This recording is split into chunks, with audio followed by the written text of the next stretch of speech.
Hello and welcome to Marketing Makes a Game. My name is Justin Gray. I am the Graying Tech.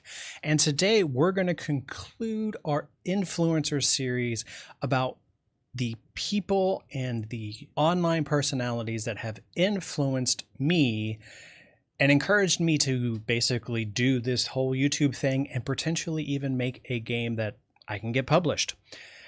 What you're going to notice is as I talk about these things and as I continue to develop content, you're probably going to notice some of these influences start to appear in the video content. And that's why I wanted to get a little bit ahead of it, as well as simply share the people that I've enjoyed listening to over the years and that I think deserve some recognition as an influence over me, just as I am influencing the people who are potentially listening to this YouTube channel. So without further ado, let us begin. Oh, quick side note. I'm in the lower right-hand corner. I am static. There's a reason for that, but I'm not going to be able to be on camera this week. So instead, enjoy a nice picture of me and a couple other ones, just so that you remember what I look like. So up here, we have call for help. Now, I have been using a computer since I was probably 3 years old, learning how to use DOS prompt and DOS commands in order to load DigDug, in order to load Monopoly off of a 5 1/4 Drive Bay. But it wasn't until we got Tech TV. No, I mean ZDTV. No, I actually mean G4 TV. They went through like 16 different names of this channel, I think over a 13-month period of time, it seemed like. But Call for Help was absolutely one of the best shows on the network, and Leo Laporte, who's this gentleman in the nice pink shirt, was the anchor, right? He was the host and the anchor of the show. His mannerisms and the way that he talks about technology really had a big impact on me in a way that made me realize that you need to be able to talk to people about tech in a less than condescending way. Yes, you probably know more than they do, but at the same time, if you're a complete jerk about it, they're not going to learn anything and they're not going to come to you for help. So there's a fine line between being knowledgeable and knowing how to help with a problem, troubleshooting, etc., being entertaining as well, and just really putting people off. And I think that Leo Laporte actually did a great balance. And this show, Call for Help, was instrumental in enhancing my understanding of computers at the time and really made me want to dive into building my own, looking into the components and the parts and just understanding as much about technology as I possibly could. Giant Bomb. Holy cow.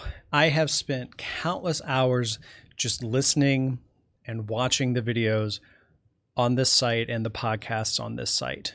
For those who don't know, they are owned by a CBS Viacom Digital Interactive. 16 other acronyms and names, I think, go along with that.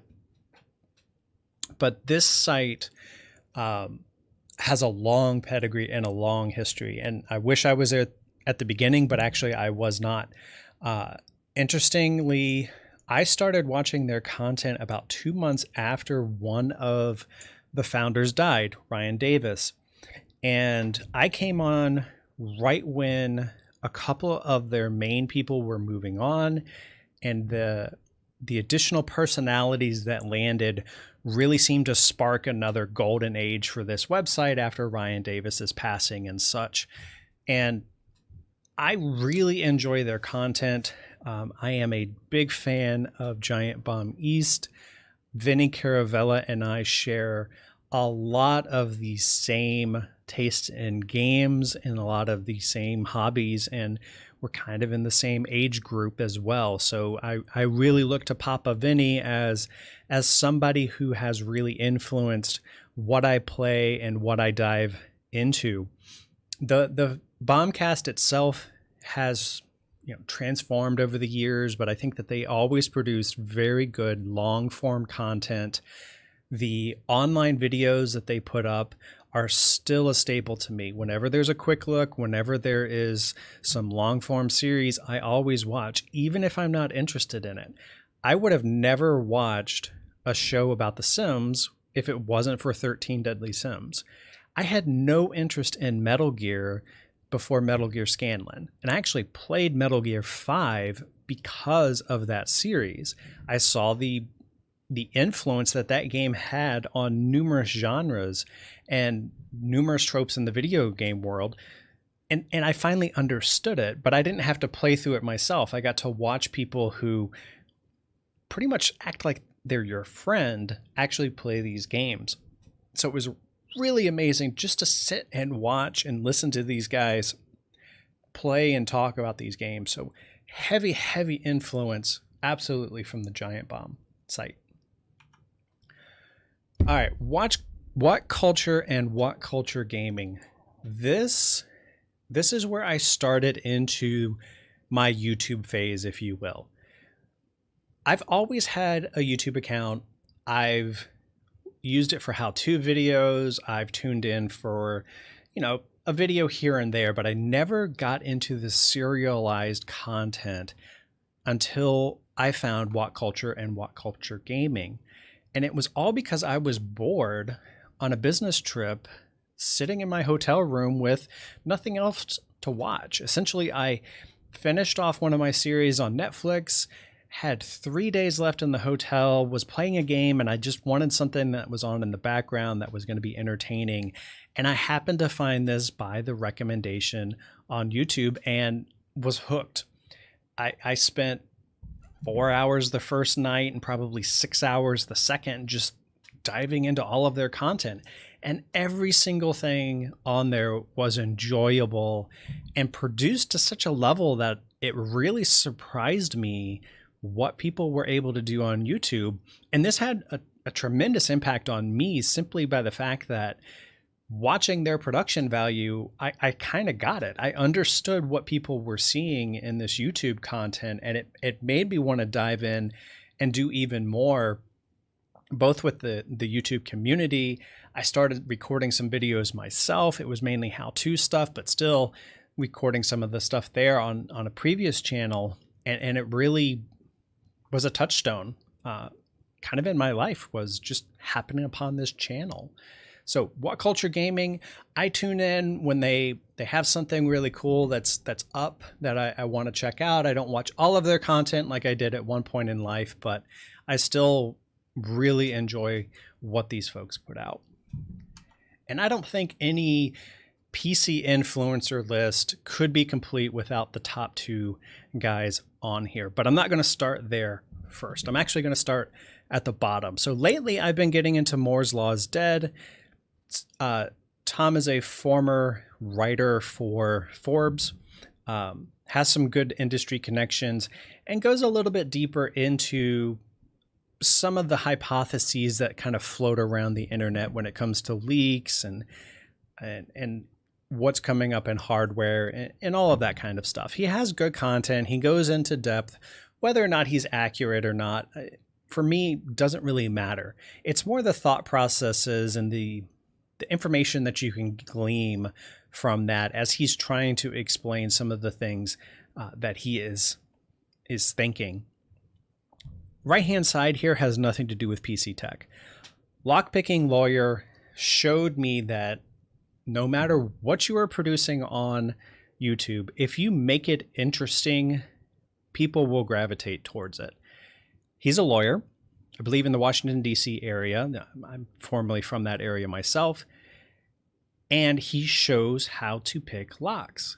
And he does it in a way that is entertaining and informative and, for lack of a better word, fascinating.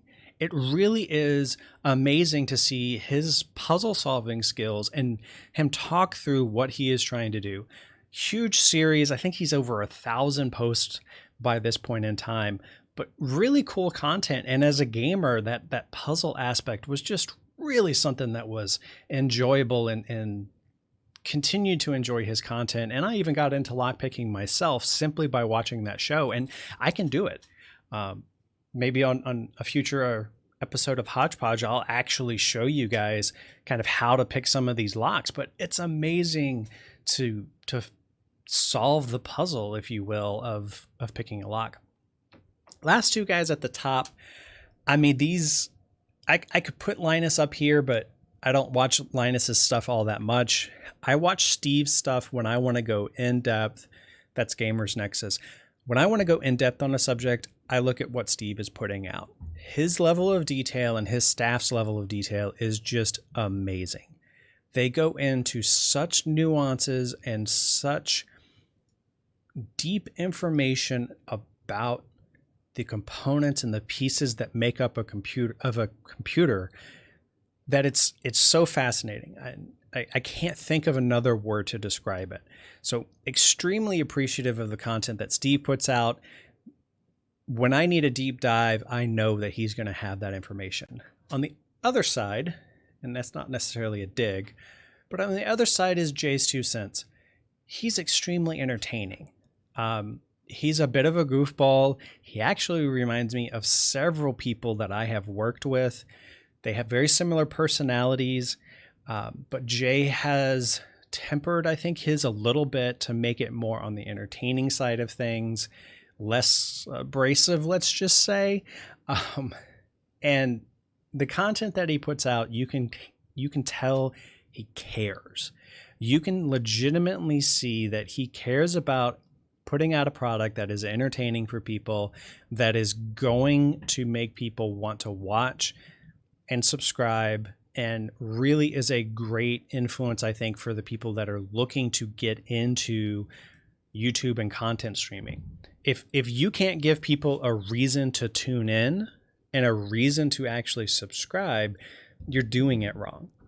And so Jay's 2 cents is, I think, a great example of how you can do that and be funny. Gamers Nexus is a great example of how you can do it and be informative. Moore's Law is a great example of how you can do it and be hypothetical and a little bit guessing, but guessing in a very intelligent way. And then Lockpicking Lawyer is how you can do it and be not as entertaining, but as informative and as fascinating as you could possibly be. And so each of these have had a different influence on the various aspects of the channel that I am trying to bring out as well. And so if I happen to repeat, I digress. For example, Have a Great Day, which would be Lockpicking Lawyer. Like that's not me trying to copycat them. That is me basically, I probably went on a binge and I'm just emulating what they are doing. So I've really tried to shape a lot of the aspects of the channel around exactly these folks and what these folks have taught. So that's going to wrap up our influencer series. The goal for this part was one, to fill a little bit of time because I'm still building my system. Right, I need a new system in order to really fully deep dive into building a new game for a reason that I'm actually going to be discussing this month. So the month of September, I'm going to focus in on what it is like to start a new channel, to start a new social media presence, how this actually relates to my business, my employer-wise, and then also trying to start a new business and what that is like. So the month of September, we're going to move from the influencer segment into the how is all of this going for Marketing Makes a Game? Remember, it's not just about making the actual coding of the game. There is so much that goes into getting a game published and created and out there.